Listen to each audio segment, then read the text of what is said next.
Alright, see you dudes later. Sorry I'm late, Teach. Crazy practice today. Where is everybody? Yo, Nerd. What's going on today? Actually, my name's not Nerd. Chad, you've known me for 14 and a half years. Please don't call me that. Well, today we have the exam on medical inequality. If you want to go over some notes with me, you can. Appreciate that, Nerd.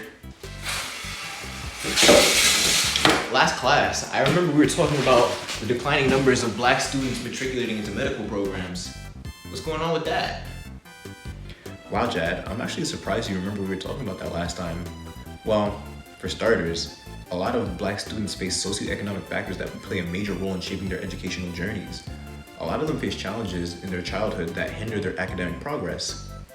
In my notes, let's see right here.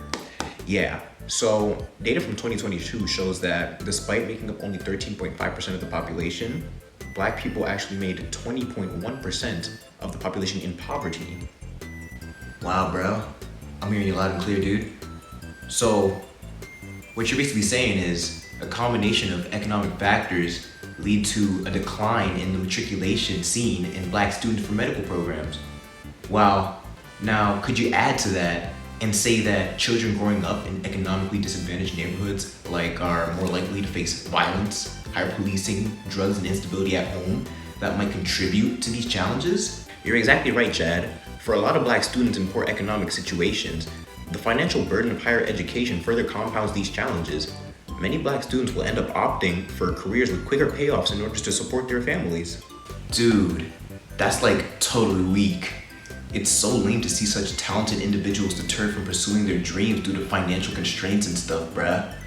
But can we for a second talk about the affirmative action bans that recently took place? I'm actually so glad you asked. So basically, for the students who overcome these financial burdens, additional hurdles exist due to these recent affirmative action bans. So essentially, these bans limit opportunities for enrollment and exacerbate existing disparities in healthcare by restricting the ability of these institutions to consider factors such as race or ethnicity in their admission processes. Without affirmative action policies, individuals from these underrepresented backgrounds may face greater difficulty in gaining admission to these educational programs despite their qualifications and potential.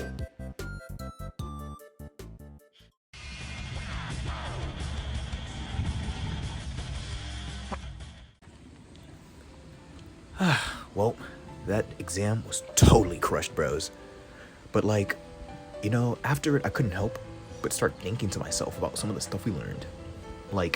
This gap we were talking about in how many African Americans get jobs in healthcare compared to other folks, it's pretty wild, bros. For example, there was a study done by the Associate of American Medical Colleges back in 2018. It showed that out of all the doctors in the US, 56.2% are white, but only 5% are black. That's a pretty big difference, bros. Now, you might think this only matters to African Americans in the field, but it really affects everyone, bros.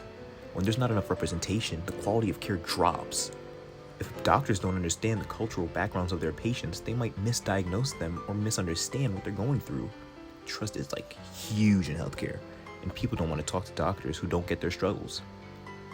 With so few black doctors, those understanding connections are kind of hard to find, bros.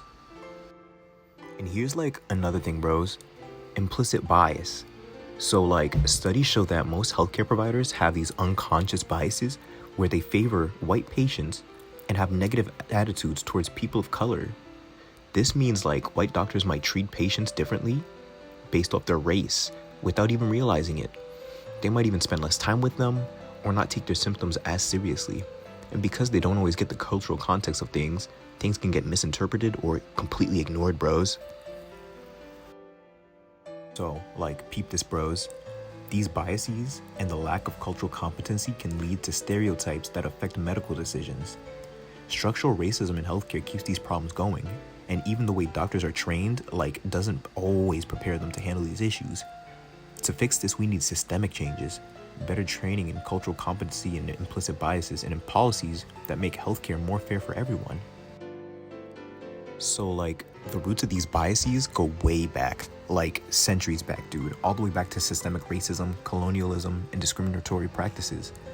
Marginalized communities, especially with black individuals, have always faced worse access to healthcare and discriminatory treatment. So, this history has created deep-seated biases among healthcare providers.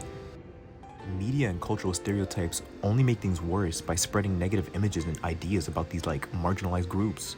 So yeah, it's a big problem that needs big solutions.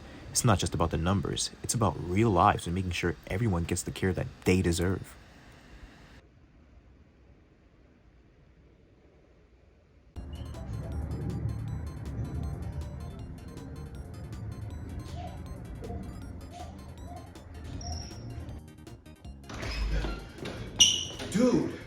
Dude, I need to talk to you about women.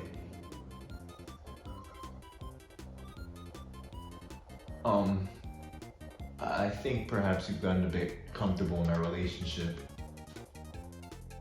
No, dude, I mean about how the lack of black representation in healthcare impacts the health outcomes of black women. Well, why didn't you lead with that? Anyways, well, yeah, it's a really serious issue. It highlights how bad implicit bias and lack of cultural competency are in healthcare. Right, dude. Dr. Uche Blackstock actually talked about how black women in the US face a way higher risk of dying from pregnancy-related causes than white women. Like 5 times more likely. That's insane, bro. Absolutely, and it's not just biological differences. Systemic racism and inadequate healthcare services play a big role. Black women's concerns and symptoms often get dismissed because of implicit biases and stereotypes. For example, if a black woman presents with higher blood pressure or severe pain during pregnancy, the doctor might just brush it off. They have a notion that black women are tougher, but that can lead to serious healthcare problems such as preeclampsia or postpartum hemorrhage getting missed. Dude, that's totally what I'm saying. Healthcare providers need to listen more carefully to black women's concerns and treat them with respect and thorough care, bro. It's totally urgent. Dr. Blackstock even mentioned that famous people like Serena Williams get ignored. She had symptoms of blood clot in her lungs and she told her medical team, but they didn't listen. If they didn't listen to her, what about everybody else? I think that really shows how deep the problem goes. It's not just about individual interactions, but also broader issues such as socioeconomic disparities and healthcare deserts in black communities. Racial discrimination adds more stress, which worsens healthcare risks. And it's not just the patients. Black doctors face bias too. For instance, if you're a black doctor, some patients won't trust you in the same way they'll trust a white doctor just as a result of your skin color, and other doctors might treat you differently as well. I know that's for sure, bro. Being a black man in a mostly white hospital can mean dealing with a lot of scrutiny. Patients might prefer a white doctor thinking they'll get better treatment, and peers might treat you condescendingly. Wow, bro. And more on that, even other black people may sometimes doubt your professionalism due to these stereotypes. It's a deeply rooted stigma that affects everything. It really shows that this is an issue that isn't just about race relationships. It's about changing deeply ingrained perceptions and biases in our society and even within our own communities. Yeah, bro, we need some serious systemic reform to fix this issue. We need better training for doctors on cultural competency, implicit bias, and policy changes to make sure everyone gets fair healthcare, bro. For real. I wholeheartedly agree. Now, can you get out? I'm trying a game.